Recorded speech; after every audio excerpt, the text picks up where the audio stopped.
Hey everybody, it's me, Rick Acosta, the Dodger card collector, coming to you with another video.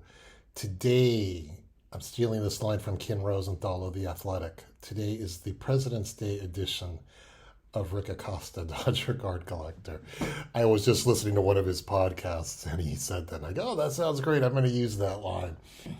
So I thought I would make, since it is President's Day, I thought I would make a video.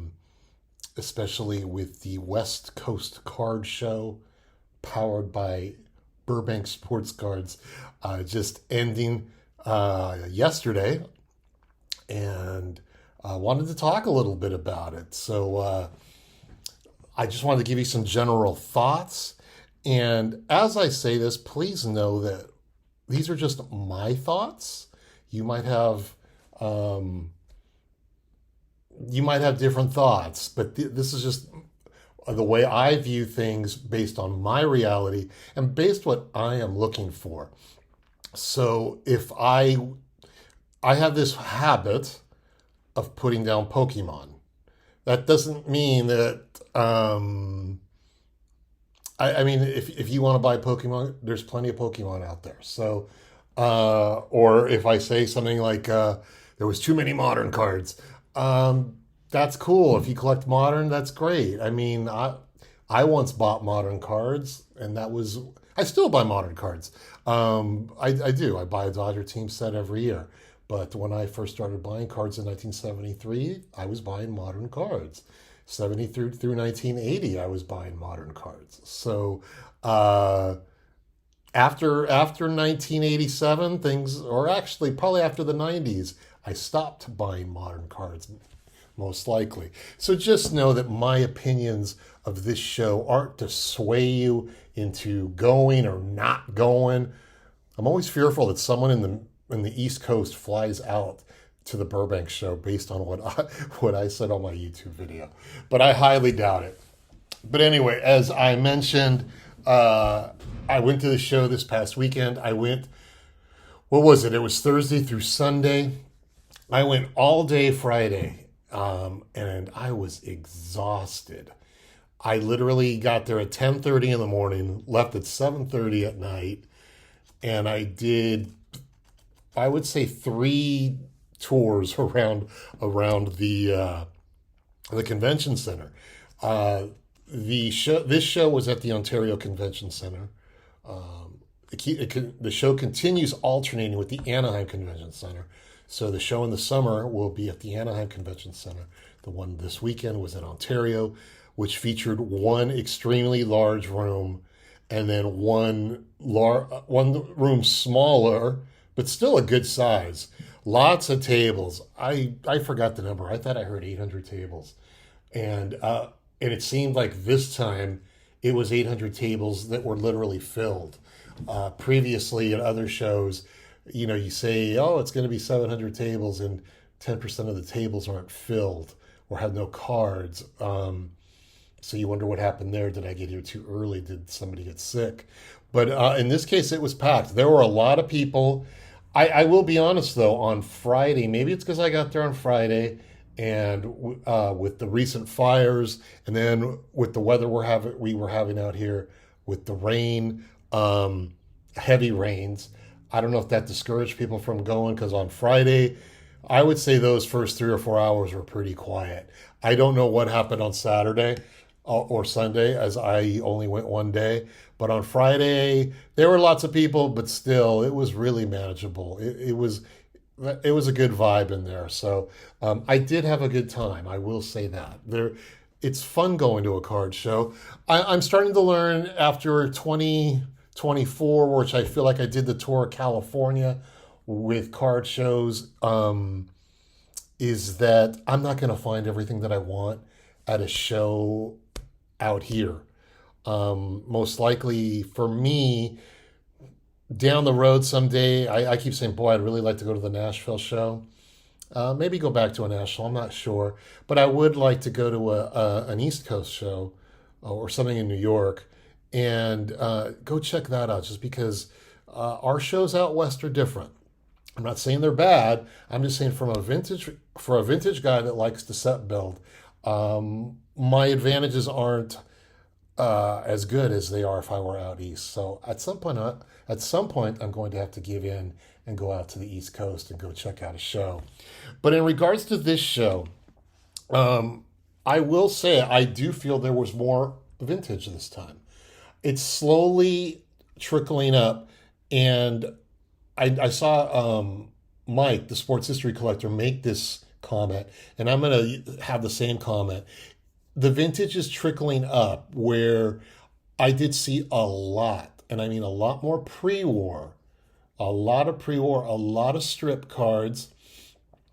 Still not seeing a bunch of Gaudies and Diamond Stars out there, 30s cards, but I did see a good selection of strip cards, T206 cards, T205 cards, and then obviously you have your Tops and Bowman stuff. So I did see a lot of vintage. I did see some modern. Um, because when I see modern, I continue walking on. I can't really give a review, but I know from talking to some of the people that I met up with, there was a good selection of modern cards. Sport wise, one thing I noticed this time, and it's probably because I am buying a little bit some basketball cards and some hockey cards. I did feel like there were a lot of basketball cards. A lot of vintage basketball cards seem to be popping up. And that's great to see. A lot of Wilt Chamberlains and Jerry Wests and Bob Cousy, those type of guys. So there was a good selection of that. Obviously, there was your modern stuff. What I'm not seeing as much, and I only saw a handful of tables, that was vintage hockey. Yeah, you see your 79, 80 O-Pee-Chee Gretzky rookie or a Tops rookie of Gretzky. You see a couple of Gordie Howes, but it's not like there's a Rocket Richard or a bunch of great Montreal Canadiens from the past. You'll get your Bobby Orrs, your Gordie Howes. So there's some good hockey there. It's not great. I would think that if you're going to buy hockey, you're going to have to do it on eBay or go out east because it's just pretty quiet out here in regards to vintage wise. Um, what else did I write down? I'm looking at my notes. Set building is tough. That could be a subject on its own. For someone who builds sets like myself, it's not that easy. There were a handful of tables that had vintage commons. My friend Mitch being one of them. Tyler and Dominic had commons. I want to say there were 3 to 5 really good tables of commons. But if you're going to go there and try to find the 1961 Tops Bob Serve, it's going to be easier to find a 1961 Tops Mickey Mantle than it is a Bob Serve card. So I do find it's getting hard for set build, or it's getting hard for me as a set builder to buy cards out here, which is why I suggested a little while ago that maybe it's time I start thinking about going out east and looking for cards out there. But set building is tough, and like I say, it pays to pay attention to eBay still. I am learning card shows are fun, they're expensive. Local card shows are fun, they're really expensive.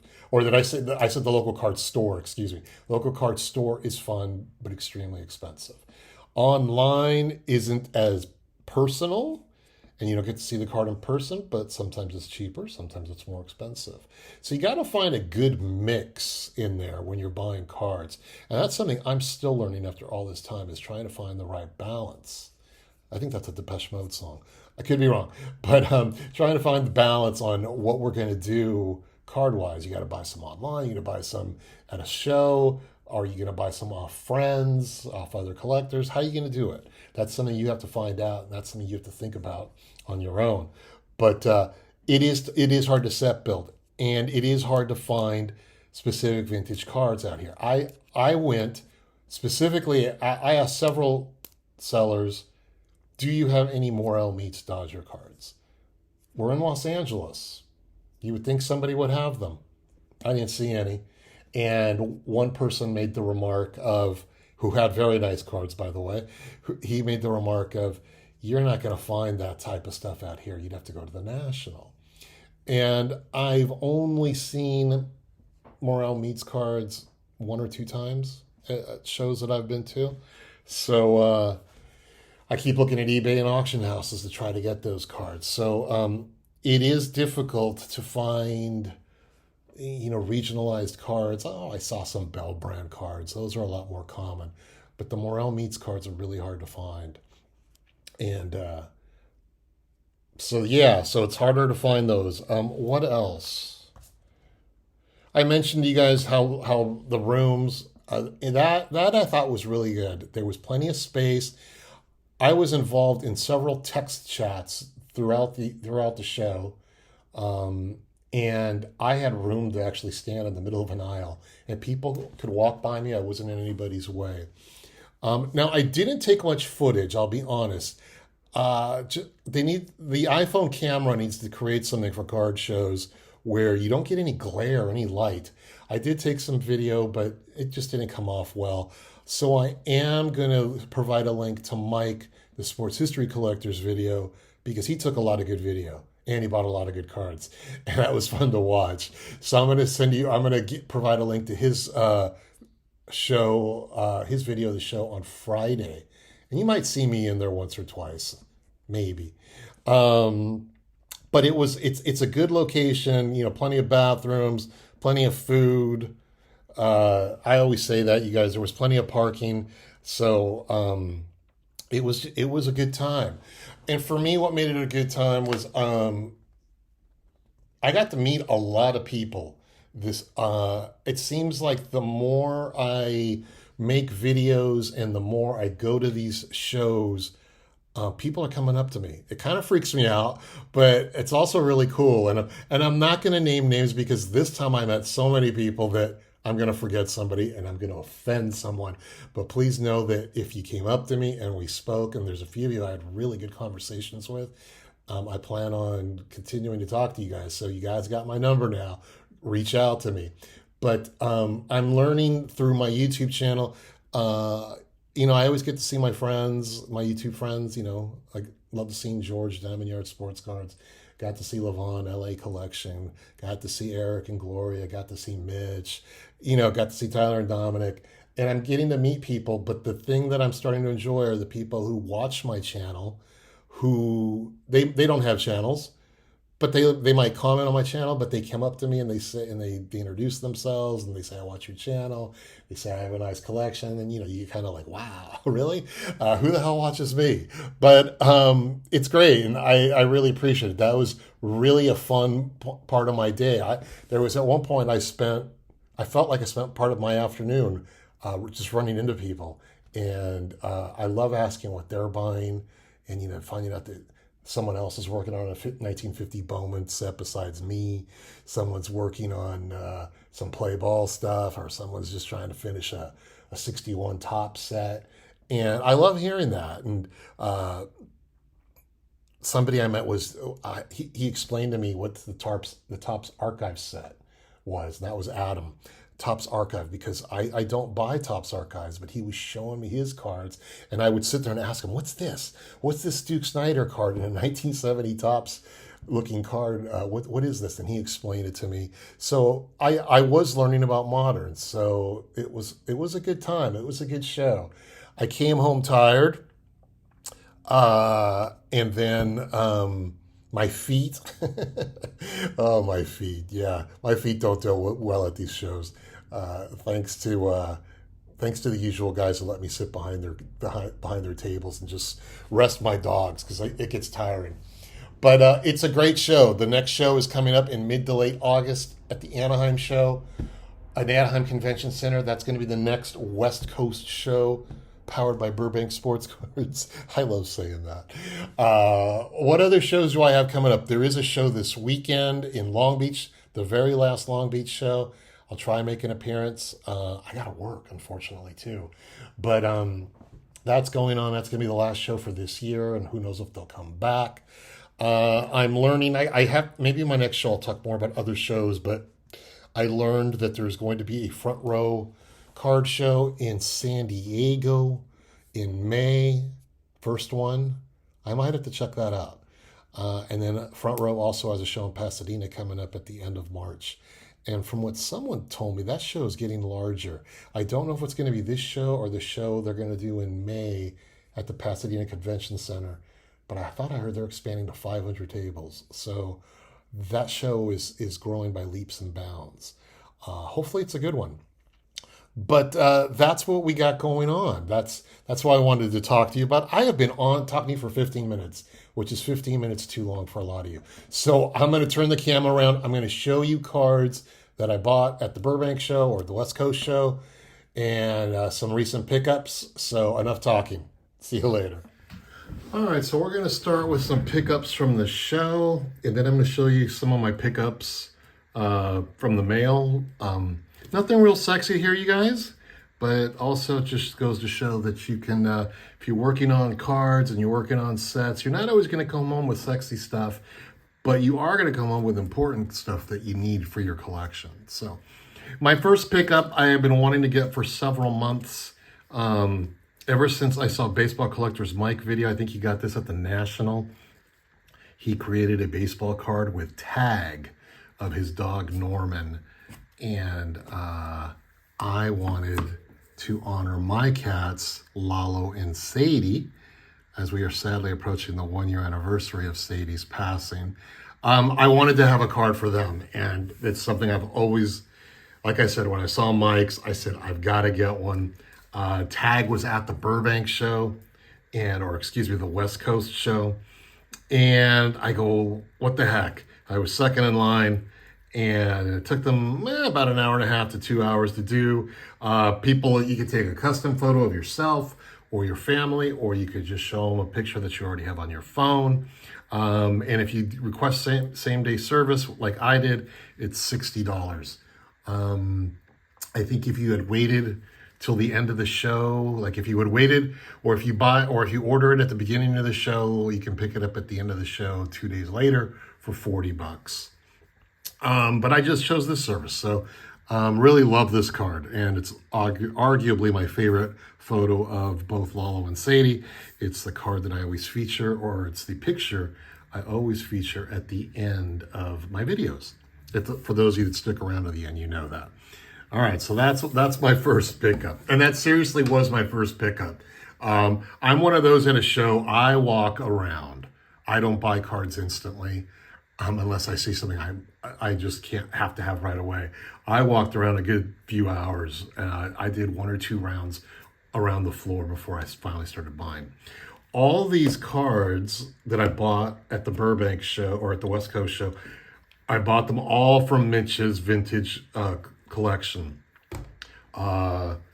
Mitch was arguably one of the several, I'll be nice and say several, one of the several collectors who brought a lot of vintage comics with him, and for that I thank him. I did reach out to Mitch and said, Mitch, bring your 50 Bowmans, bring any 61 high numbers, and sure enough he did. But the first card I'm going to start is, I bought this 1969 Doc Ellis, and it only cost me $3, and the reason I bought this card is because I have been looking to, you guys know I've been working on this 1969 Topps set, what I call a sampler set, which is basically 20% of the set. And this was one of the cards I wanted. But the thing is with Doc Ellis, and this is his rookie, I'm finding cards for $18, $22, and I really didn't want to do that. And Mitch had one in, and I go, that's a little off center, but that's good enough for $3. So I took that. So that is my first pickup, and that is Doc Ellis. My next pickup, I picked up a couple of 1961 cards, 1961 Topps, high numbers. These are really nice, but they're not cheap, you guys. I'm working on the high number set, or Series 7, which is card numbers 507 to 589. My first card is Jim Coates of the New York Yankees. Boy, I'll tell you, Yankees high number cards are really effing expensive. And Mitch gave me a deal on this, and I'm still seeing a couple of others hanging out there, Bob Serve specifically, and Raleigh Sheldon, that are really just expensive. So this is a hard set to get. I am curious, because you guys know what I'm doing is, at the moment, I'm only building the 61 Series 7 set. I haven't even started building this set. But I'm down to 13 cards. And when I finish those 13, I've told myself maybe I'll do Series 6. I'm assuming that's going to go a little quicker. And then after that, maybe I'll build the starter set and build the set. But for now, we're still working on Series 7. So that is Jim Coates. Next guy, my Sadie picture almost fell. Next guy is another high number. That is George Altman of the Chicago Cubs, outfielder, first baseman. Again, I have to admit, my 61 Topps high numbers, I think, are averaging excellent condition.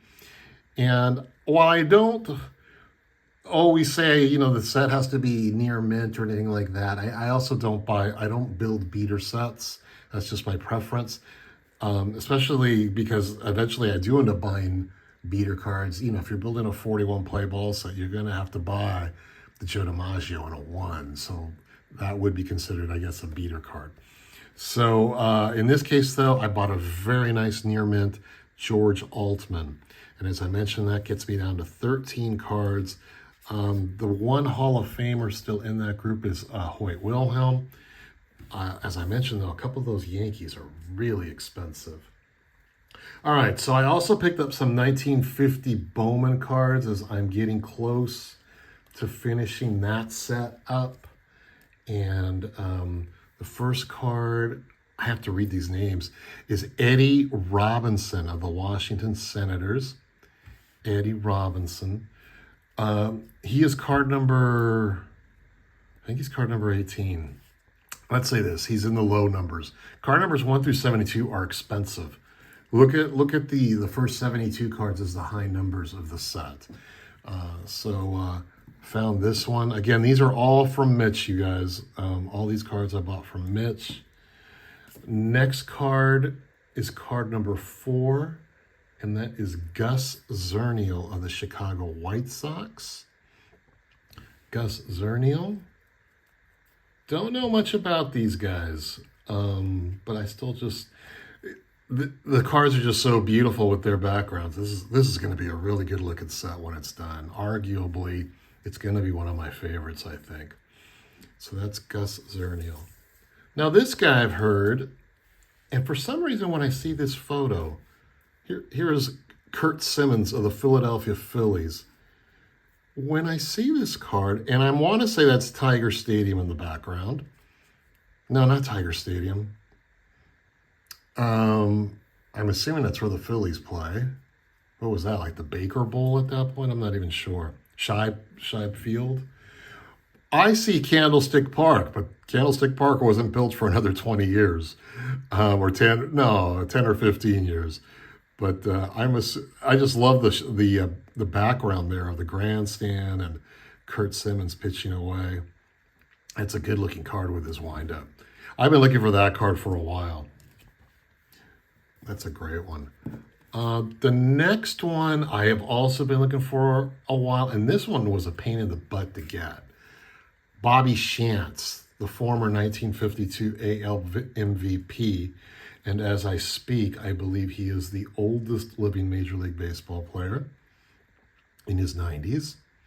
And this card was a hard one to get. Card number 234, I would say anything above card number 200, this was the hardest one to get. And I finally found one, so that's Bobby Shantz.